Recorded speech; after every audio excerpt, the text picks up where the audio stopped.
سلااوان لێبێ بیلاڕۆفم کاتی ئابوووریە. ساڵی نوێی کوردیتان پیرۆز بێ، ساڵی 1935 کوردی ئەمڕۆ سعات 12:01 بە کاتی هەرێمی کوردستان چوونە نێو ساڵی نوێی کوردی و عادەتەن بۆ سەری ساڵی زاینی سعات 12 شەوی سیویەکی 12 لەسەر یەکی مانگی نوێ هەمیشە ساڵ نوێ بێتەوە، بەڵام بۆ ساڵی کوردی نەورۆز هەمیشە پشت بە بابەتی فەلەکیە بەستێ ئەو خولانەوەی کە زەوی بە دەوری خۆرا هەیەی کە 365 ڕۆژ و 6 ساعتی پێچێ ڕۆژانە حسابەکەی. ئەمڕۆ ساعت 12:01 بە کاتی هەرێمی کوردستان چوینە نێو ساڵی 1935 کوردی. ئێستا ساڵی نوێی کوردیە، بەڵام عادەتەن لە ڕووی تەقویمیەوە سبەینی یەکەم ڕۆژی نەورۆزی 1935 کوردی بۆ هیوای کە نەورۆزی ئەم ساڵ نەورۆزی خۆشی و شادی بێ، نەورۆزی ئازادی بێ لە سەرجەم کوردستانیان لە هەر چوار پارچەی کوردستان و تا هەستێک تەزویەک ڕووناکیەک لە ئاسمان بەدیەکرێ. ئەم نەورۆزە گەشانەوەیەکی دڵانی هەر چوار پارچەی کوردستان هەیە لە ڕۆژهەڵات، باشوور، باکوور، ڕۆژئاوا کە نەورۆزی ئازادی بێ، نەورۆزی سربەخۆیی و بەدەستهێنانی مافەکانی نەتەوەی کورد بێ. بێگومان بۆ نەورۆزی هەموو ساڵێک پێشوازی لە ساڵی نوێ لە سەر تاسەری کوردستان مەراسیم و بۆنەی جیاوازەکرێ لە باشووری کوردستان و بیگرە بۆ ڕۆژهەڵاتی ئازیز کە ئەم ساڵ تەواو بێوێنە نەورۆزیان جوان کردبوو هەتا گاتە باکوور و هەروەها ڕۆژاوی کوردستانیش. لە شارە جیاوازەکانی باشووری کوردستان مەراسیمی نەورۆز بەرز و پیرۆز ڕاگیرە. ئێستا لە ئاکرێ مەراسیمێکی تایبەت و پڕشکۆ هەیە بۆ نەورۆز. ئەوە کەیبینن ئاکرەیە، وێنەی ڕاستەوخۆیە، پێشوازیە لە نەورۆز بەڕاستی دیمەنێکی هەتا بڵێ سەرنجڕاکێش بە سەدان مەشخەڵ بەدەست ڕۆولووتکەی شاخی ئاکرێ بەڕێوەن و میوانێکی ئێجگار زۆری بیانی و نوێنەری وڵاتان و کونسڵخانەکان ئەوانەی لە وێنەکە شابیندێن. مەسعود بەرزانی سەرۆکی پارتی دیموکراتی کوردستانیش لەوێ و هەروەها دیمەنی سەرنجڕاکێشی تریشەیە لە ئاکرێکە هەر لە زووەوە ئامادەکاری باشی بۆ کرابوو. تەنانەت یاری ئاگرین دیمەنێکی جوانتری بەخشیوە بە نەورۆزی ئەم ساڵ لە ئاکرێ. ڕاگەندراوێکی لایەنە ئەمنیەکانیش هەبوو لە ئاکرێکە داوایان لە هاوڵاتیان و ماڵەکانی نزیک لە شوێنی مەراسیمەکە کردبوو پەنجەرەکانیان بکەنەوە کە پێچێ بۆی بەرزی سەوتی یاری ئاگرینەکان زیانی مادی بە خانوەکانیان بگات کە بێگومان ئەوە ئێستەی بینن دیمەنی ڕاستەوخۆی ئاکرێ کە ساڵانە مێژۆکی دوور و درێژی هەیە بە سەدان مەشخەڵ بەدەست ڕوویانە کردە بەرزتی لووتکەی شاخ لە پشتەوەی شاری ئاکرێ و موژدەی هاتنی ساڵی نوێیان ڕاگەیاند و نەورۆزیان پیرۆزە کرد. بابەتی ئاگر هێمایەکە بۆ مانەوە و هەروە هێمایەکیشە بۆ بەرگریکردن لە خۆت و لە ئازادیش. ئەوە یەکێکە لە هێما گرنگەکانی نەورۆز کە هەمیشە ئێمە نەورۆز بە بابەتی ئاگرەکەی ئەناسینەوە کە هێمای ئازادی و مانەوە و خۆڕاگریە. ئاکرێ ئەم شەو تەواو جیاوازە بۆتە نمونەی جەژنی ڕاستەقینەی نەورۆزی کوردان و لە تەواوی جیهانەوە چاوەکان لەسەر ئاکرێن و لەسەر باشووری کوردستانن بۆ مەراسیمەکانی نەورۆز. بێگومان مەراسیمەکان لە ڕۆژهەڵاتی کوردستانیش بە هەمان شێوە تەواو دڵگیر و شیرین و سەرنجڕاکێش و تایبەت بوون. لە ڕۆژهەڵات ماوەی مانگێکە دەستکراوە بە پێشوازی لە ساڵی نوێ. هەر ڕۆژە و لە ناوچەیەک، هەر ڕۆژە و لە گوندێک، لە شارۆچکەیەک، لە دێهاتێکی ڕۆژهەڵاتی کوردستان پێشوازێکرێ. بێگومان گەشتیارێکی زۆر ئەم دیمەنانی کە ئێستا لەسەر شاشی کورسان نیوزن دیمەنی ڕاستەوخۆی ئاکرێن کە بە هەزاران گەشتیار بۆ بینینی ئەو دیمەنە جوانە کە پێشوازیە لەسەری ساڵی نوێی کوردی 1935 کوردی 1925 کوردی ببوون سەردانی ئاکریان کردەوە. ژمارێکی زۆر لە نوێنەری وڵاتان باڵێز و کونسڵخانەکانیش ئەم ساڵ لە نەورۆزی کوردان لە ئاکرێ ئامادەن و هەمووان پێکەوە پێشوازی لە ساڵی نوێکن. دیمەنی بەکارهێنانی یاری ئاگرینەکانە هەروەها ئەوەی شێبینن لووتکێ و شاخەیە کە بە سەدان مەشخەڵ بەدەست لە نقطەی سفرەوە تاکو و لووتکەکە بەدەم بەرزکردنەوەی مەشخەڵەوە سەرکەوتون دیمەنێکی هەتا بڵێ سەرنجڕاکێشە و هەتا بڵێ هەیەجان و جۆش و خۆشی هەیە دیمەنێکی هەتا بڵێ کوردانە کوردپەروەرانە و هێما بۆ ئەوەی کە نەورۆز جەژنی ڕاستەقینی کوردانە لە ئاکرێ بەدیەکرێت ئەم ساڵ مەراسیمێکی تەواو جیاوازە و هەروە لەگەڵ ئەوەی کە مەشغەڵ بەدەستەکان ئەچنە سەرەوە بۆ سەرلووتکەی چیاکان هاوکات یاری ئاگرینیش بە شێوازێکی زۆر تایبەت و سەرنجڕاکێش پیشانەدرێ کە لە ئاکرێ بەکارهێنرێ لەم مەراسیمە لێپساوانی حکومیش لەوێ حزوریان هەیە بەشدارن وەروان نوێنەری وڵاتان کونسڵخانەکان باڵێزخانەکانیش بە هەمان شێوەی کە من بینیم پێشبەربانگ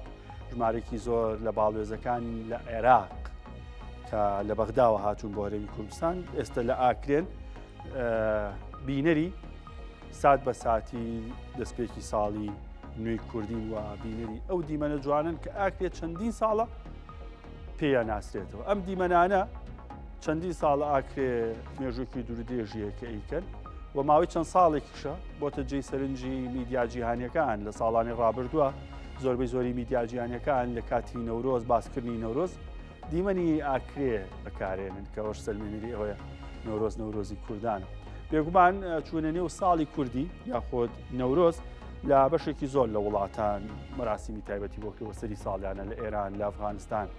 لە تاجیکستان لە ئۆزبەکستان لە ئەرمینیا لە هەندێک وڵاتی تریش نەورۆز بەرز و پیرۆز ڕاگیرێت تاگاتە وڵاتەکانی دیکەش بەڵام بەڕاستی و لە ڕووی مێژوویشەوە ئەگە سەرنج بی نەورۆزی کوردانە ئەو کاتە ئیمپراتۆریەت مادەکان وڵێکی گرنگیان هەبووە لەو ناوچەیە بەشێکی زۆری وڵاتانی کە ئێستا نەورۆز بەی خۆیان نەزانن مادەکان حکمی و ناوچەیە کرۆ بێگومان نەورۆزیش لە دوای مادەکانەوە بۆتە سەری ساڵ و نوێبوونەوە و گەیشتن بە بەهار.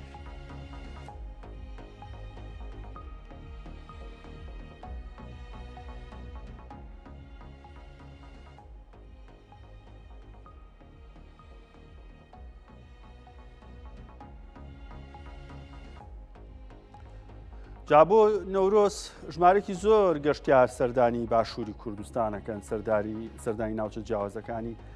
هەرێمی کوردستانەکەن هەر لە دووەکەوە بۆ هەولێر بۆ سلێمانی بۆ هەڵەبجە بۆ گەرمیان و ڕاپەڕین و ڕۆژێکە لە دوای تەوابوونی وەرزی سەرما دەرفەتێکی لەبارە بۆ ئیتر خەڵک ڕووکاتە ئەو دەشت و دەرە بۆ خۆی چێژ لە جوانی دیمەنی سروشت وەربگرێ لە سەوزبوونەوەی گژوویە لە دیمەنی جوانی پڵڕفێنی کێوەکانی کوردستان کە بەشێکیان هێشتا بەفری زستانیان پێوەیە هەروەها لە دیمەنی جوانی قەڵبەزەی ئاو و چەم و جۆگەلە و ڕووبارەکان لە هەرمی کوردستان کە ئیلهامی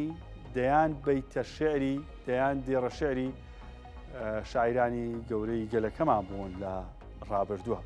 لێرە سەرنجتان ڕاکێشم بۆ هەندێک داتا و زانیاری وابەستە بە هاتنی گەشتیاران بۆ هەرێمی کوردستان کە ساڵانە بۆ بەشداریکردن لە مەراسیمەکانی نەورۆز هەروەها بۆی کە دیمەنێکی تەواو سەرنجڕاکێش لە کوردستان هەیە چێژی لێبینن ساڵانە گەشتیارێکی زۆرێن بە تایبەت ئەم ژمارانی پێتانەڵم لە ١٧ لە ١٨ لە ناوەڕاست و باشووری عێراقەوەیەن بۆ هەرێمی کوردستان. ساڵی ڕابردوو و ئەم ساڵیش جەژنی نەورۆز کەوتۆتە نێو مانگی پیرۆزی ڕەمەزان ئەوەندەی تر تایبەتمەندیەوە بە جەژنی نەورۆز تا ئەستێک بە ڕۆژا لەبەروی خەڵک بە ڕۆژووە و ڕێز لە ئاینی پیرۆزی ئیسلامە گیرەوە خەڵکێکی زۆر لە هەرێمی کوردستان ئاینی فەرمیان ئیسلامە و زۆر بۆمان بە ڕۆژووین کەمتر لە ڕەمەزانە ئەوەی کە جاران ئەکرا ڕۆژی دوایەوە هێستا بچین بۆ سەیران و گەشت لەوەی ئێوارەکەی خەڵک زیاتر بچێتە دەرەوە بەربانگ لە دەرەوە بکە. ئەوەی کە هەیە لە ساڵی 2023تان بۆ باسەکەم لە 5 مانگی سەرەتای ساڵە کە نەورۆزیشی بەرکەوتووە 1,085,000 گەشتیار سەردانی هەرێمی کوردستانیان کۆ تەنها لە 4 مانگی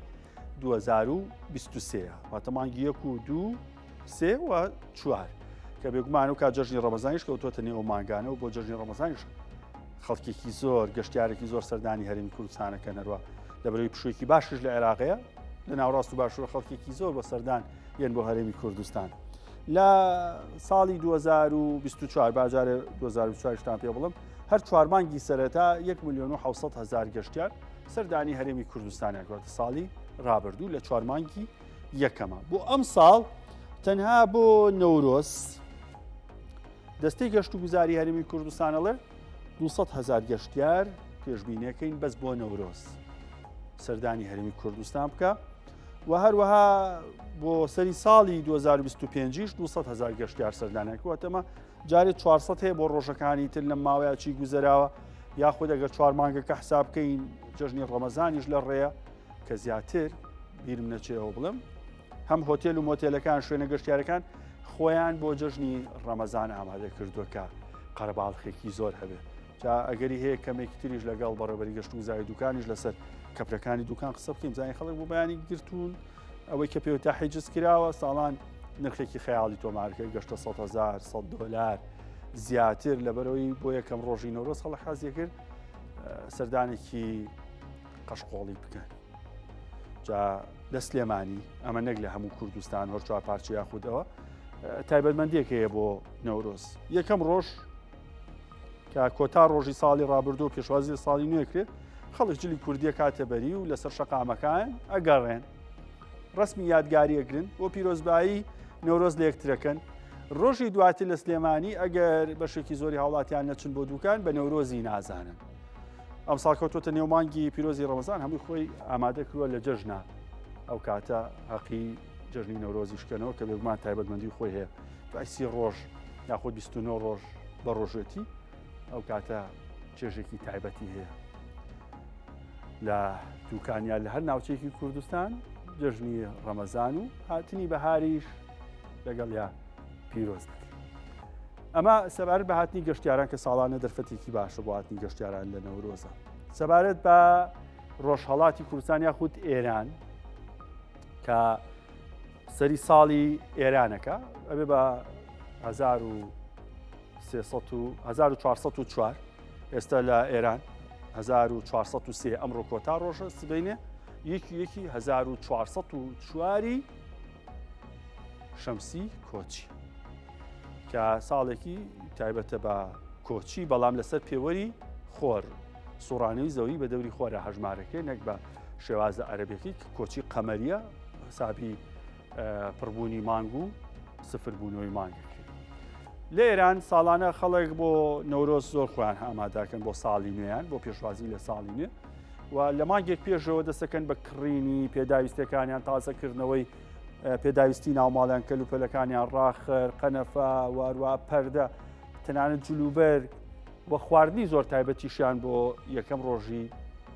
هاتنی ساڵی نوێیان هەیە ئەم ساڵ باردۆخی ئابووری لە ئێران هەرچەندە ساڵانی تریشتا ئاستێک جۆرێک لە گرفتی ئابووری و داراییان هەبوو بەڵام ئەمە ساڵ زیاتر سەخت بۆتەوە قەیرانێکی سەختتر ڕوبەڕووی ئێرانیەکان بۆتەوە کە کەمتر ئەتوانن پێداویستی و خواردن بۆ خۆیان دابین بکەن ساما سولەیمانی پەیامبەری کوردستانی لە تاران راپۆرتێکی لەسەر نەورۆز و خواردن لە ئێران ئامادە کردووە بە بیبینین دواتریش هەندێک بابەتی سەرنجڕاکێشی ترمانێ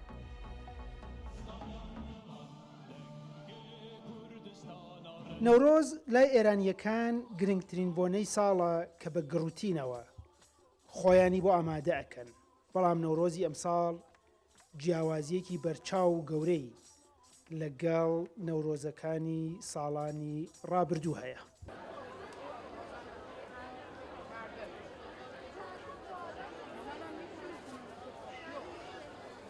ڕێژەی زۆری هەڵاوسان دابەزینی مێژووی نرخی تمەن و لە ئاکامدا دابەزینی توانای مادی و دارایی هاوڵاتیان وای کردووە نەتوانن وەکو هەمیشە خۆیان بۆ ئەم بۆنە نیشتمانی و گرنگە ئامادە بکەن.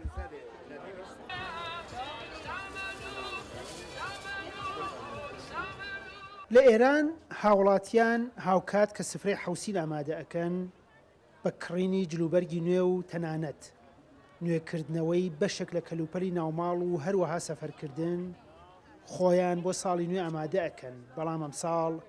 بارودۆخی ئابووری کاریگەری لەسەر هەموو ئەم بابەتانە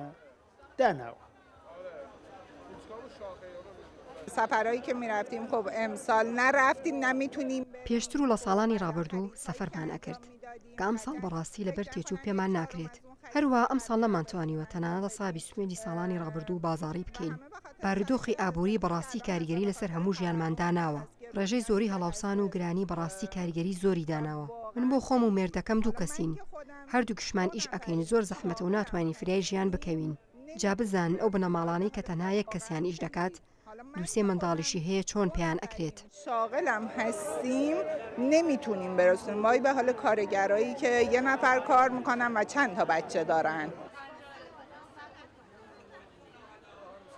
لە کاتێکدا کە ڕێژەی هەڵاوسانی ساڵانە لە 145ەوە دابەزیوە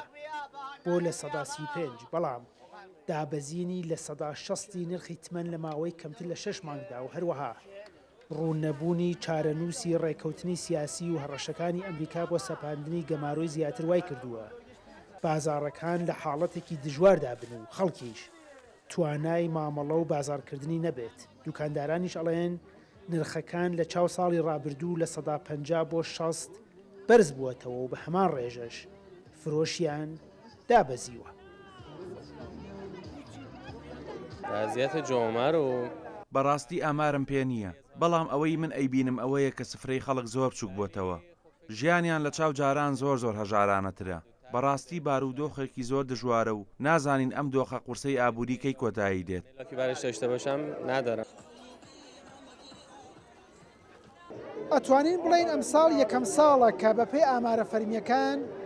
دوکاندارەکان وەکو فرۆشیار و خەڵکیش وەکو کڕیار لە بازار ناڕازین و پێیان وایە کە ئەو بارودۆخەی ئێستا کە بەهۆی گرانی هەڵاوسان و هاتووەتە ئاراوە ئەتوانێت دەرەنجامێکی زۆر خراپتری هەبێت بۆ ئابووری و بازاڕەکان بەم ئاسانیە و بەم زوانە نەتوانن بگەنە ئاستی ئاسایی جارانی خۆیان. سامان سلێمانی، کورتسات نیوز، تاران. لە ڕۆژهەڵاتی کوردستان لەگەڵ سامان سلێمانی پەیامنێری کورتسات نیوز لە ئێران ڕاستەوخۆ لەگەڵی گفتوگۆکەین لەسەر بابەتی ترکی پاش کەمێکتر لەسەر بابەتی پێشوازی جەژنی نۆرۆز لە ڕۆژهەڵاتی کوردستان و ئێران لەگەڵ سامان هەندێک گفتوگۆکەین دڵام وێنەی سەرنجڕاکێش وەروە بابەتی سەرنجڕاکێشی لە ڕۆژهەڵاتی کوردستان هەیە. جا پێشەوەی لەگەڵ سامان قسەکەین سەرستان بۆ هەندێک وێنەی پێشوازی جژنی نۆرۆز لە ڕۆژهەڵاتی کوردستان ڕاکێشم. ئەم ساڵ لە ڕۆژهەڵاتی کوردستان ماوەی مانگێکە لە شار و شارۆچکەکان لە لادێ و گوند و دێهاتەکانی ڕۆژهەڵاتی کوردستان ئاهەنگ و مەراسیمی جیاواز بۆ پێشوازی لە جژنی نەورۆز و سەری ساڵی نوێی کوردی ڕێکخراوە. هەروە بابەتێکیان هەیە کە ناویان ناوە خاکی پۆشان و جامانە لە مل کە ئەمە بۆتە ترێندی هاوڵاتیان لە ڕۆژهەڵاتی کوردستان. هەندێک دیمەنی سەرنجڕاکێش هەیە با پێکەوە ببینین گۆرانێکی نازداری عوسمان کێمنەیشی لەسرە کە تابڵەی سەرنجڕاکێش ئەو وێنانە ڕۆژهەڵاتی کوردستانن ماوەی مانگێکە لە شار و شارۆچکەکان لە گوند و دێهاتەکانی ڕۆژهەڵاتی کوردستان مەراسیمی جیاواز دەکەن. کچ و کوڕ، گەنج و پی، ژن و پیا و منداڵان هەموو تێکڕا بەشداری پێشوازی ساڵی نوێ و سەری ساڵی نوێی کوردی و نەورۆزیان کردووە بەجلی ڕەنگا و ڕنگ و واڵە. بەڵامەوەی کە زیاتر ئەم ساڵ لە ڕۆژهەڵاتی کوردستان باو بوو جلی خاکی پیاوان بوو کە خانمانیش لەبەریان کردو خۆیان ناو نابوو خاکی پۆشان. زۆربەی ئاهەنگەکانی نەورۆزیش لە ڕۆژهەڵاتی کوردستان ئەم ساڵ بە ناوی ئاهەنگی نەورۆزی خاکی پۆشان بوو کە بووە ترێند خەڵکێکی زۆر لەبەریان کردبوو لەگەڵ جامانەشیان ناوە بە سەرشانیانە. جا ڕاگەیاندنی مەراسیمەکان تێبینێکی لەگەڵا بۆ کەس بەشداری ئاهەنگی نەورۆزەکە بە جامانە ئەوە جلی کوردیان لەبەرای خانمانی هی پیاوانیان لەبەر بوو ترێند بوو داوایان کردبوو کە جامانە یاخود هەوری کە هێمایەکە چۆن جامانە بۆ پیاوان لە جلوبەرگی کوردیە ڕەمزە لە جلوبەرگی کوردی ژنانیشە هەوری هێمایەکە بۆ جلی کوردیش دیمەنێکی ینی یەکێکە لەو جلانەی کە لە شوێنە ببینی یەکسەر کوردایەتی و کوردبوون و کوردستان و جلی کوردیت بیرەکەوێتە کە خانمانی پۆشن. لەسەر تاسەی ڕۆژهەڵاتی کوردستان ئاهەنگ و مەراسیم کراوە و بڕیارە سبینێ و ڕۆژانی تریش لە دێهاتەکان و سەرجەم ناوچە جیاوازەکانی ڕۆژهەڵاتی کوردستان کە ئاهەنگی نۆرۆزیتیانەکراوە ئاهەنگی نۆرۆز و کردنەوەی ئاگر کە ئێمایەکە بۆ پێشوازی لە ساڵی نوێ وە کۆتایی هاتن بە وەرزی سەرما و سۆڵ و پێشوازیکردن لە وەرزی بەهار بکرێتەوە. ئەوە خانمان جامانیان لەسەرە جامانیان ڕەنگاو ڕۆنگ و جیاوازی ناوچە جیاوازەکانی کوردستان و هەروەها کوڕانیش بە هەمان شێوە هەمان جیاواز جامانیان بەکارێنەوە هەر لە ناوچەکانی ورمێ هەتا گاتە سنە و دواتر بۆ کرماشان و ئیلام هاوڵاتیانی کوردستانی ڕۆژهەڵات پیرۆزبایی ساڵی نوێیان لە یەکتر کردو و جەژنی تایبەتیان بۆ ڕێخستووە.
ئەگری نەورۆزاڵایە سەرهەڵدان و بەرخودان ئەگرێکی وابەتین شەوقیدا لە ئاسمان ئەگرێک سەردی بەزێن بیبەزێنێ درێبەندان تا کۆڵبەری ژێر هەرەز بزەی بێتە سەر لێوان ناناهێندا بەهێزگێت گڕی بدا لە شێوان بەشک و بتاوێ بەفر لە ژنەمێنێن لە ژێوان ساڵ نەبوو نەورۆزی کورد نەبێت بەشین و پرسان ڕاکەن ڕاکەن کۆ ببن و کۆیکەن و دار و پوشان ڕاکەن ڕاکەن کۆ ببن و کۆیکەن و دار و پوشان تاکو سەرمانەمێنێت بێتەوە لێو بە قسان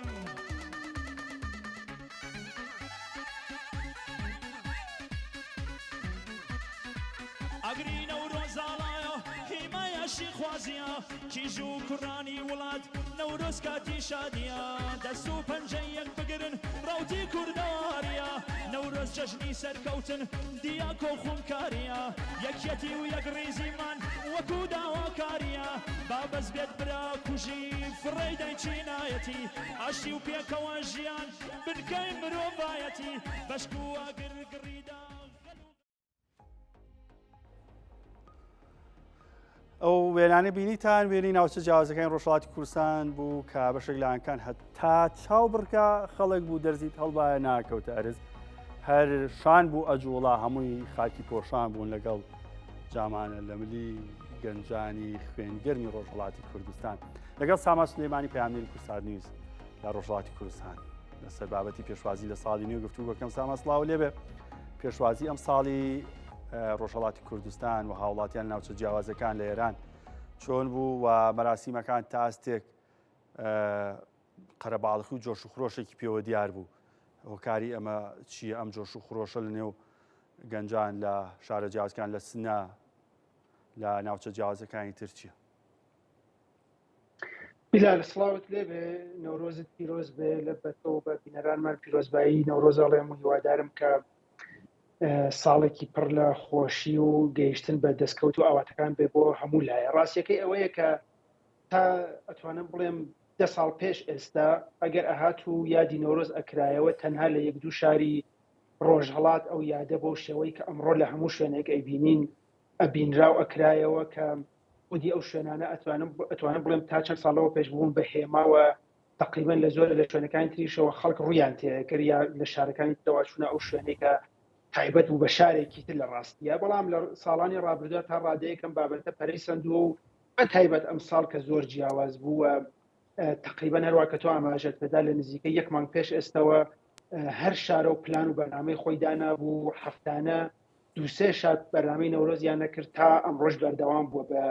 بەردەوامی ئەم ڕێوڕسمانە لە شارە جیاوازەکان هۆکارەکەشی بەڕاستی منە گەڕانمەوە بۆ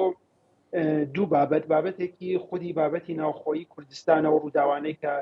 بە تایبەت لەم چەند ساڵی ڕابردوودا لە ڕۆژاوا بینیمان لە خودی ڕاگەیاندنەکان لە باشووری کوردستان ڕۆڵێک یەکجار بەرچاویان هەبووە لە بابەتەداوە لە هەمان کاتدا خودی ئەو زیندووبوونەوەی زۆرە لە نەریتەکان بەهۆی تێندەم بینی ئەو خاکی پۆشانی جامانە لە من تۆ لە ڕۆژهەڵاتی کوردستانی لە ناو بازاڕوانش ڕەنگیاوەتە خەڵک لە بەریکە تەنها لەو بۆنەوە هەنگانێ بەڕاستی قاتێکی خاکی کوردی جوان لەگەڵ جامانێکی جوانە خەنە سەرشانیان ڕاستەکەی ئەوەیە ئەبینرێ بەڵام ئەتوانم بڵێم چونکە کۆبوونەوەکە و نیشاندانەکە بە شێوەیەکی بە کۆمەڵ لە ڕێوڕسمێکی وەکو نەورۆزایە لە ڕێوڕسمە گشتیەکاندا وەکو شایەکان ئەبینرێ زیاتر دەنگدانەوەی هەیە ئەکەوێتە بەرچاو بەڵام ئەتوانم بڵێم مێژوەکەی باشتر زانین هەمومان لە شارەکانە و لە ڕێوڕسمەکانی ترا زیاترە لەوەی ئێستا لە ڕێوڕسمەکانی نەورۆز ئەبینرێ بەڵام بەهۆی ئەو بۆنەوە کە هەیە بە کۆمەڵ دەرچوون و هاوڕەنگی و هاوتەبایە دروست ئەکرێ زیاتر دێتە بەر سامان هاتنی گەشتیاران چۆن بوو بۆ ڕۆژهەڵاتی کوردستان بۆ ئەو مەراسیمانەی کە ئەکرێن هەڵبەت پێشتریش بڵاوەکرێتەوە کە لە فڵان دێهات لە فڵان ناوچە مەراسیم پێشوازی لە ساڵی نوێکرێ پێت وابێ یاخود بە دووادا چۆنێک بێت گەشتیار سەردانی و ناوچانەکەن چ لە ناوخۆی ئێران بێت چ لە دەرەوەی ئێران بێت باسەکەی ئەوەیە کە بیلا لە زانی ئێمە کاتێتەوە بینین حەزەکەین باسی بابەتە ئابوووریەکان بکەین لایەنێکی ئەم بابەتەش بابەتی گەشتیاری و کاریگەریەتی لەسەر ئابووری بە گشتی ئەو ڕێوڕسمانەی کە لە ڕۆژهەڵات بەڕێوەچێ بە درێژایی ساڵانی ڕابردوو کە تەنها سنووردار نەکراوە بە بابەتی نەورۆزەوە زۆر کاریگەر بووە لە هاتنی گەشتیار هەم ڕاستەوخۆ هەم ناڕاستەوخۆ ڕاستەوخۆ ئەو کەسانی کە دێن لە ڕێوڕسمەکانە بەشدارە بن بەڵێ ژمارەیەکی زۆر هاتوون و پێم وایە کە لە ساڵانی داهاتوشدا ڕوو لە گەشەیەکی یەکجارەکە بە تایبەت ئەمساڵ ڕاگەیان غیرە کوردیەکانیش زۆر گرنگیان بەم بابەتەدا تەنان ڕاگەیاندنە ناوچەی و جیهانیەکانیش زۆریان بڵاو کردەوە زیاتر خەڵک ناسیویانە ناڕاستەوخۆ کێشی ئەوەیە کە ئەتوانم بڵێم تەسویرێکی زۆر جوان لە ڕۆژهەڵات و لە کوردستان نیشانەدا کە ئەو هەلا ڕەخسێنە بۆ خەڵکێکە نەیانتوانیوە لە خودی ڕێوڕسمەکانە بەشدار بن دواتر بن لە زۆر کەس ئەبینم ئەڵێن چاوەڕوان بۆ نمونە لە مانگی گوڵانە یا مانگی دوی بەهار کە کوردستان زۆر سەوستر و جوانتر ئەبێ سەردانی کوردستان بکەنیانێ تەسویرێکی جیاوازتر لە کوردستان بە بینەران و بۆ خەڵکەی ئەدا کە ئەی بینن و ئەمەوەکە کە بە شێوەی ناڕاستەوخۆ نە لە خودی مەراسمەکەدا دواتر سەردانی کوردستان بکەن و ئەمە لەسەر بابەتی گەشتیاری و بابەتی ئابووریش ئەتوانێت زۆر کاریگەر بێەوە ئەتوانم بڵێم لە ئێران خەریکە نەورۆز و ئەو جۆرە ڕێوڕسمە گشتیانە بەو شێوە و بۆ پلان و بەرنامانەی کە تەنها لە کوردستان بەڕێوەچە خەریکە ئەبێتە نەورۆزێکە هێما و نیشانەیەکی باش بووە بۆ کورد لای خودی کورد لە ئاست ئێرانیشدا خەریکە و ئەبێ بەو هێما و نیشانە و شوناسەی کە هەموو لایە بۆ ناوە بیناسن و بە جۆر لە جۆرەکان دەتوانم بڵێم پایتەختی نەورۆز لانی کەم لە ئێرانە بۆ شێوەی کە تایسە پێشاتووە پڕ بە باڵای شارە کوردیەکانە کە ئەمساڵ بەڕاستی بە شێوەیەکی زۆر ڕێکوپێک بەڕێوەیە سامان لە مەریوانی بڕیار هیچ مەراسیمێ لێوە بەڕێوە بچێ بەشداری بکەی هیچ بۆنێکی تایبەت هەیە لە مەریوان بۆ نەورۆز بۆ بسبین باسەکەی ئەوەیە کە ئەو بابەتەی لە سەرەتاوە باسم کرد بیلال کەوتم 10 ساڵ پێش ئێستا تەنها لە یەک دوو شارم ڕێوڕسمانە بەڕێوەچوو یەکەم شوێنێکە ڕێوڕسمەکانی نەورۆزی کردبە نەریت لە ڕۆژهەڵات مەریوان یانە سەردەمێکە لە مەریوان بەڕێوەچوو خەڵک لە شارەکانی ترەوە تەنها لە پارێزگاکانی تریشەوە هاتن و هیچ شوێنێکی تر ئەمەی نەبوو کەم لە مەریوانەوە هەناردی شوێنەکانی ترکرا بەڕام ئەمساڵ تۆزێ بربڵاوتر و کەمتر لە مەریوان کراواتە لە چەند شوێنە بە شێوەیەکی سنووردارتر کراوە ئەمڕۆژ کە چاوەڕوان ئەکرا ڕێوڕسمێکی لەوانەی پێشوو باشتر بەڕێوەچە لە مەریوان ڕاستەکەی باران لە خەڵکی تێکدا و ئەم بارانش لانیکەم بۆ یەک دوو ڕۆژی داهاتوش بەردەوام ئەبێ بزانی دوای ئەوە ئایا جەوەکە بە شێوەیەک ئەبێ کە ئەو ڕێگە پێدراوە ببێکە لە مەریوانیش ئەو ڕێوڕسمەوە کوەتوانم بڵێم ناوەندی ڕێوڕسمەکانی نەورۆز و ئەوەشمان لەبیر ناچێ ئێمە تقریبەن 13 ڕۆژی تر 13 بەدەریشمانەیە کە ئەویش دیسان بۆنەیەکە لە ڕۆژهەڵات زۆر گرنگی پێدرێت و تقریبەن ڕێوڕسمەکانی هاوشێوەی یەکەم ڕۆژی نەورۆزە لە باشووری کوردستان کە خەڵک سەیرانەکەن 13 بەدەریش تایبەتمەندی خۆی هەیە لای خەڵکی ڕۆژهەڵات بەڵام نەورۆزی ئەمساڵ بەڕاستی شێوەیەکی زۆر تایبەت خۆی کرد لە ڕۆژهەڵات کە ئەتوانێت زۆر کاریگەر بێت لە زۆر بواردا. ئەو پەیوەندی لەگە مەریوان هەمانە جاروبارێک من سەردانی مەریوانی شەکەم مەتوام تۆزە بڵێم مەریوانیشم لە نێ و دەشتی بێلوش خەڵکی زۆر بۆ سەردان و سەیران ڕووی تێەکەن. سامان چارێکتە سەری ساڵی نوێی کوردی پیرۆز بێ هەمیشە لە جەژن و خۆشیابی بۆ هیوای ساڵی نوێ ساڵی بەدیاتنیاواتەکانە بێ زۆر سپاس کە لەگەڵمانە بوو سامان سلەیمانی پەیامبەری کورسات نیوز کە لە مەریوان و لە ڕۆژهەڵاتی کوردستان و لەگەڵمانە بوو. ئەو دیمەنە سەرنجڕاکێشانی کە پێشتیش بینیتان ئەوە ڕۆژهەڵاتی کوردستان بوو کە بەڕاستی هەست بزوێنەوە سەرنجڕاکێشە. لە دوکان سبێنێ عادەتەن یەکەم ڕۆژی نەورۆز خەڵک سەردانی دوکانێک بەڵام ئەم مانگی پیرۆزی ڕەمەزان کەمێک جیاوازترە بۆی بزانین ئامادەکاریەکان چین و بۆ جژنی ڕەمەزانی ئامادەکاریەکان چین لەگە خالید ئەحمەد پەیامبەری کورسان نیوز لە دوکان لەگەڵ پێما بکای ڕێژین ڕەوف بەڕێوەبەری گەشت و گوزاری دوکان لەوێ لەگەڵ یاەتی هەندێ چاپێکەوتنەکە بە بزانین چێ بێ خالی سلااو لێبێ نەورۆزت پیرۆز بێ لە تۆش و کاگ ڕێژین دووادارم ساڵێکی خۆش بێ بۆتان ئامادەکاریەکان لە دوکان چییە بن و بڕیارە سبەینە خەڵک سەردانی و ناوچێ بکات چەندە سارد و ڕەمەزانیشە. سڵاو لە تۆ و سڵاو لە بینەرانی کورسات نیوزیش جەژنی نەورۆز لە هەولاک پیرۆز بێ بە هیوای ساڵێکی خۆش بێ بۆ هەموو کوردان لە هەر چوار پارچەی کوردستان و لە هەموو دنیا وەک خۆ دواست کرد بەیانی یەکەم ڕۆژی ساڵی تازەی کوردیە و 21 سێ و نەورۆز دەست پێ دەکات. با بڵین سەیرانگای دوکان یەکێکە لەو شوێنانی دایمە چاوی گەشتیارانی لەسرە ژمارێکی زۆری گەشتیاران لە شارەکانی ناوەڕاست و باشووری عێراق و لە شار و شارۆچکەکانی دیکەی هەرێمی کوردستانەوە ڕوو لە ناوچە گەشتیاریەکانی دوکان دەکەن بۆی کاتەکانی خۆیان لەم سەیرانگانە بەسەر ببن. ئەگەرچی ئەمساڵ نەورۆز کەوتۆتە ناو مانگی ڕەمەزان و یان با بڵین هێشتا هەر لە ڕەمەزان داین لەبەرەوەی ڕەنگە جیاوازیەکیە بێ لەگەڵ ساڵانی پێشووتر یا با بڵین هاتنی گەشتیاران لە مانگی ڕەمەزاندا کەمتر بێت بەڵام عادەتەن لە جەژناندا بە تایبەتیش لە دووەم ڕۆژ و سێم ڕۆژی جەژن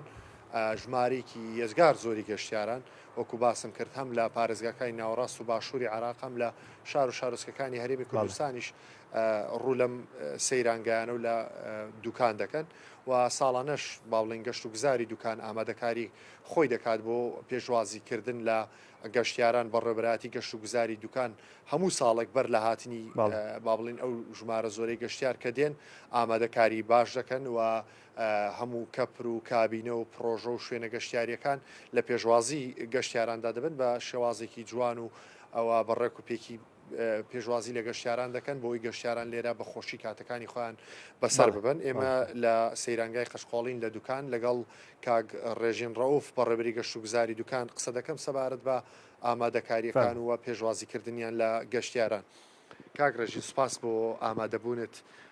نەورۆزی شت پیرۆز بێت. ئامادەکاریەکانی گەشت و گوزاری دوکان بۆ پێشوازیکردن لە گەشتیاران چۆنە؟ سەری ساڵی نوێی کوردی و جەژنی نەورۆز لە بینەرانی کورسات و بەڕێستان پیرۆز بێ. ئێمە خۆتان نزانن ساڵانە بە هۆی هاتنی پشۆکانی جژنی نەورۆز و ئەم ساڵ کە جژنی ڕەمەزانیش هاوکاتە بێ زیاتر تەواوی شوێنە گەشتیارەکانمان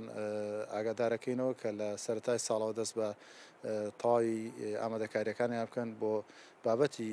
نۆژەنکردنەوەی شوێنەکانیان و خزمەت گوزاری پێویست بۆ گەشتیاران بە خۆشحاڵیەوە لە ئەم ساڵی تەواوی شوێنە گەشتیارەکانمان ئامادەن بۆ پێشوازی لە گەشتیاران. کاگ ڕێژین لە سنووری گەشت و گوزاری دوکان چەند کابینە و پرۆژەی گەشتیاری و کەپر هەیە بۆ پێشوازیکردن لە گەشتیاران با بڵین دوکان دەتوانێت چەند گەشتیار لە خۆی بگرێت لە یەک کاتدا؟ ئێمە زیاتر لە 2000 کەپرمان هەیە لە سنووری قەزای دوکانە و زیاتر لە 200 کابینەمان هەیە و لەگەڵەوە شادوو تێلی 5 سێرەمان هەیە و 3 مۆتێل و چەند ئاپارتمانێکی تریشمان هەیە و ئەمانە هەمووی بەیەکەوە ئەتوانێت لە ئەگەر بڵین بۆ شەومانەوە ڕاستە ئێمە شوێنی مانەوەی شەوانمان کەمە ئەگەر جەوەکە سارد بێ بەڵام لە کاتەکانی ترا کە جەوەکە خۆشترێ گەشتیاران زیاتر لە ژێر کەپرەکانی ژەمێنەوە بۆیە ئەتوانین ڕێژەیەکی زیاتر لە 5000 بۆ 6000 لە شەوێکا لە دوکانە بمێنەوە. کاگ ڕێژین عادەتەن بەر لە هاتنی گەشتیارانیان لە بۆنەکاندا کە گەشتیار زۆر ڕوو دەکاتە دوکان ئێوەش ئامادەکاری باشتر دەکەن نرخ و شتەکان چۆنە تا چەند گونجاوە بۆی گەشتیار بتوانێت بە نرخێکی گونجاو کەپر بگرێ یا لە هۆتێل بمێنێتەوە یا لە ناو دوکان پێداویستی خۆی بکڕێ ئێوە تا چەند چاودێری با بڵێن شوێنە گەشتیاریەکانیش دەکەن ئێمە هەموو ساڵێک پێش هاتنی ئەو جەژنانە کۆبوونەوەی خۆمانەکەین و لەگەڵ ئیدارەی قەزای دوکان تەواوی فەرمانگانەی کە پێوەستن بۆ ڕۆژەوە و لیژنەی ئابووری قایمقامە زایدەن لیژنەی پشکنینی بەڕێوەبەرایەتیمان لە کاتی بۆنەکانە لە ئەرێکدا ئابن و لەم ساڵیشە لە هەفتەی داهاتوە تەواوی ئامادەکاری خۆمان وەکو لیژنەکان بۆ ئەو بابەتە ئەکەین و سەبارەت بە نرخەکان لە هەموو دنیادا لە کاتی بۆنە و کاتەکانی پشووە وەگەزانین کە تەڵەب زۆرە بێت لەسەر شوێنەکان بە شێوەیەک ڕێژەیەک لەو نرخانە بەرزەبێتەوە بەزەوەش ناکاتەوەی کە بڵێن ئیستیقلالی هاوڵاتیان و گەشتیاران کرێ بۆی لیژنەکان ئێمە بەردەوامی بە چاوکراوی لە شوێنەکانان و گەشتیارانیش دەتوانن بە بەردەوامی لە ڕێگەی ژمارانەی خۆمان کە هەڵواسراون لە پرۆژەکانە پەیوەندی بکەن ئەگەر هەستیان بە ئیستیقلالکردن کرد بەڵام ئەوەی جێگەی خۆشحاڵیە ئێمە تەنها لە چەند ساڵی ڕابردووشە ئەوەی کە هەبووە تەنها هەڵایەکی ڕاگەیاندن بووە بە تایبەتی لەسەر دوکان ئەگەنا هیچ سکاڵایەک لەلایەن ئێمە و لەلایەن لیژنەی ئابووری قایمقامەتەوە تۆمار نەکراوە بۆی کە ئیستیقلال کرابن لە نرخە هەرچەندە دەکرێت لێرە و لەوێ گۆڕانکاریە لە نرخەکانیشا هەبێت لەگەڵەوەشە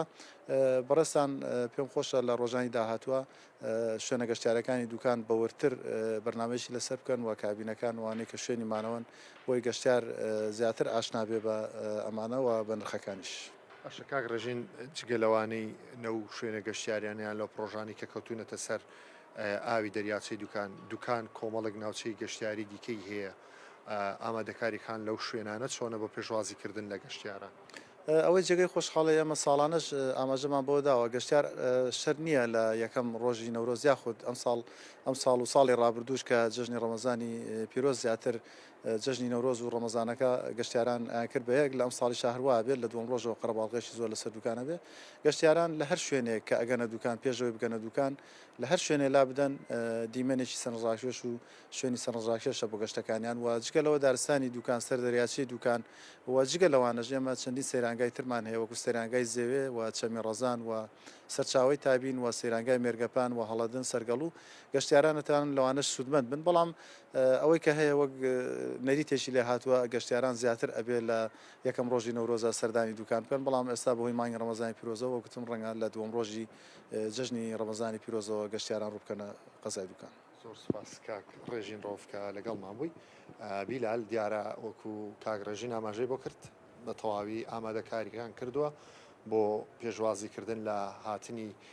گەشتیاران و هەموو شتێک گونجاوە نرخەکان گونجاون و گەشتیاران لە کەشێکی ئارام و خۆشی سەردەریاچەی دوکان دەتوانن کاتەکانی خۆیان بەسەر بەرنیان با بڵێن لەسەر زەی دوکان ئێرە زەی دوکانە سەروتر دەریاچەی دوکانە دەتوانن ئەو دیمەنانەش ببینن بۆ قەشقاڵی سار دەوێت ئێستا تۆ لە قەشقۆڵی ساردا کەشوهاکەی من ئێستا لە قەشقۆڵیم کەمێک ساردا بەڵام ساردەکەی بەو شێوەیە نییە کە چێژی خۆی هەیە با بڵین بێزار کادیان زۆر سارد بێ نەتوانێت چێژ لەو دیمەنانە وەربگرێ زۆر ئاسایی یعنی بەبێ باڵتۆ بەبێ جلێکی ئەستور ئێستا من جلەکانی من بەهاریە تەنیا کرا یعنی ئەگەر خەڵک بۆ سبەی ئێوارە بۆ شکانی ڕۆژ و ئیفتار لە قەشقۆڵی بکەن ئاساییە جەوەکەیان گۆشتەکان لێوە برژێن و بەربانکە ئەگەر بەدڵنیاییەوە گەشتیاران ئەگەر بەیانی بێنە دوکان و لێرە بەربانگیان بکەنەوە و دەتوانن شەویش لێرە بمێنەوە جەوەکەی زۆر خۆش و تایبەتە دەتوانن پارچێویش لێرە بکەن و دواتر بەیانی بە ئیسراحەتی خۆیان بگەڕێنەوە. وەڵا چاوە پێشنیارێکی باشە کرد خالید ئەحمەد پاملی کورسان نیوز لە دوکان ئەمڕۆ خالید زۆر ماندوو بوو لە دەڤەی ڕاپەڕین لە ڕانیا و تا دوکان هەرچی جوانەکانی نەورۆز و پێشوازی لەسەری ساڵی نوێی کوردی بوو بۆ بینەرانی کورسان نیوزی گواستەوە دەستخۆش هەر بژیت. ئەوە خالیدیش باسی کرد بەیانێکی مەرج نییە بچی بۆ دوکانەکەی عەسر بەڕێکەوی بە هەوای شان کامێری پۆینت و پۆینتیش نەتگیرێ بەربانکت لە دوکان بکەرەوە مزگەوتیشی لێتوانی بۆ خۆر نوێژ و ڕۆژۆکی خۆش بکەی تا پاشەویش لێ بێەوە خایوتی پاشێ و کەشکن دوای بگەڕێنەوە بۆ شار شەمەش قوتڵەیە ئیساحەتی خۆتانی بۆ بکەن مشکلی نابێ پشووە. جا باسی ڕۆژهەڵاتمان کردەوە باشووری کوردستان با باسێکی باکووری کوردستانتان بۆ بکەم لەگەڵ فورات محمد ئۆغڵۆ پامێری کورسات نیوز لە ئامەد ڕاستەوخۆ گفتوگۆەکەم فرات سڵاو لێبێ بڕیارە مەراسیمێکی گەورە بۆ پێشوازی لە نەورۆز لە ئامەد بەڕێوە بچێ مەراسیمەکە کەی بەڕێواچێ و ئەوەی مەبەستمە ئایا بۆتە هۆی ئەوەی کە گەشتیارێکی زۆر سەردانی ئامەد بکەن بازاری ئامەد ببوژێتەوە بۆ ئاهەنگە بەڵێ بیلال وەکو تۆیش قسەی کرد ینی زۆر کەسێن لە باکووری کوردستان و دەرەوەین باکووری کوردستان ئەوە هاتنە ئامەدداک و بەیانی سعات ده بتوانە بن لە کادی نەورۆز ئەوەش بەشدار ببن بۆ پیرۆزکردنی ساڵی 2025 نەورۆزین ئامەد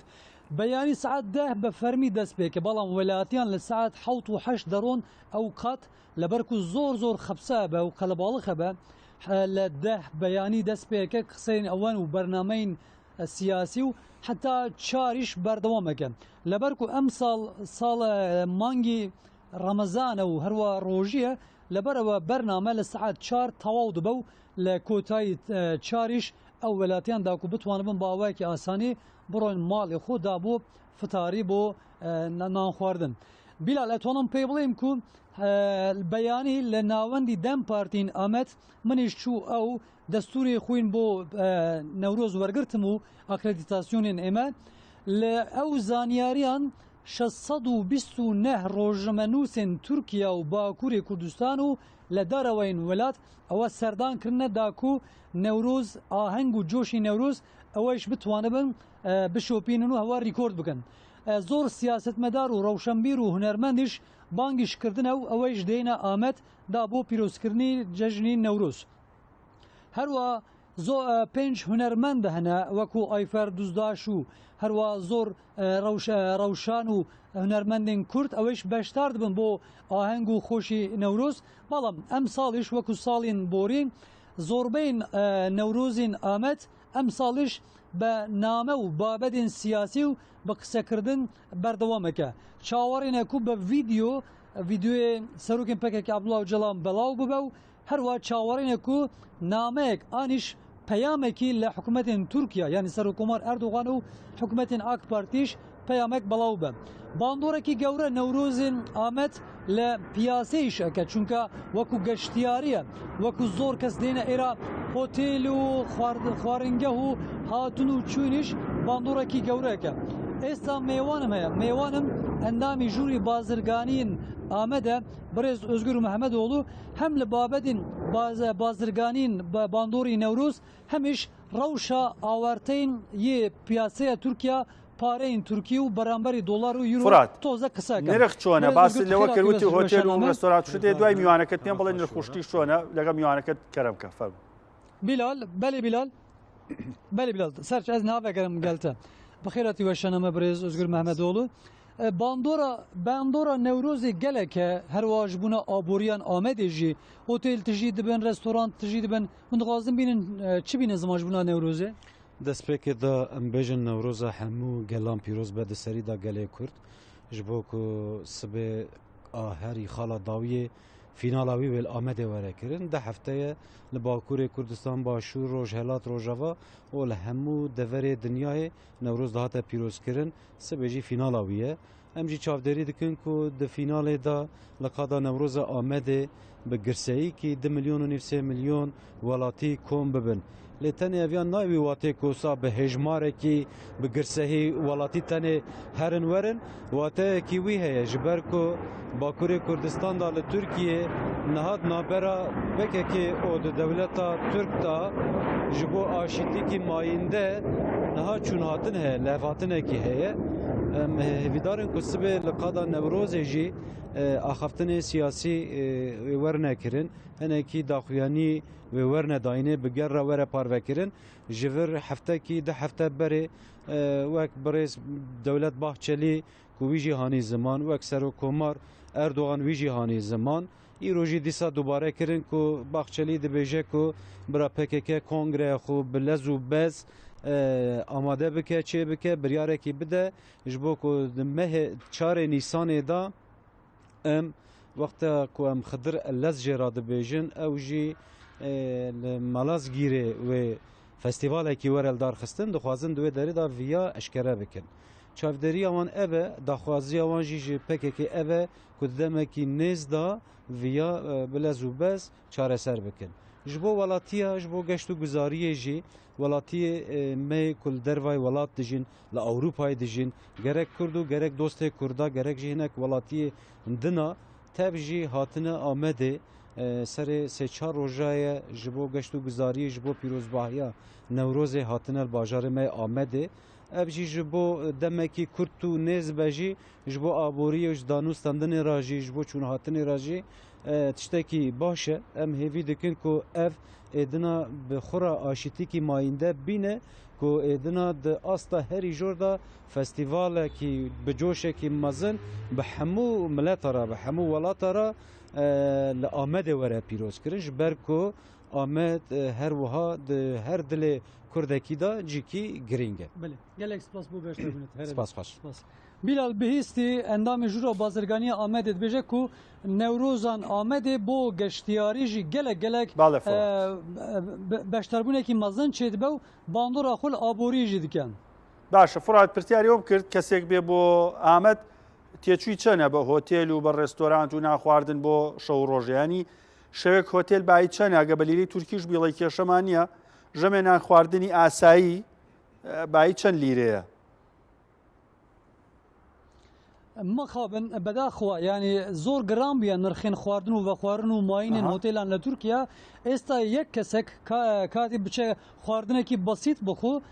bedaxwa $15 herî kêm $10 pare herî kêm belam bi $10 xwardin ne li Amed ne li derdorên Amed û li Bakurên Kurdistan û Tirkiye êtir xwardin nemaye yani herî kêm $15 $20 yek neferekî xwardin dixwe hotelîş cewaz e yani 5 stêr û 4 stêr û 3 stêr hene heye $50 heye $100 bo yek şewekî û her wa hatin û çûyn û gelek ewêş nirxê ewan ziyad bûye Bilal yani dema geştiyar pêştir dihatin Bakur û dihatine Tirkiye lêra zor erzan bû belam bedaxwa êsta lêra hem li İstanbul hem li Başûrê Kurdistan hemiş li New York li Emerîka girantir e yani êsta îcarên mal û xwardin û vexwardin lêra girantir e.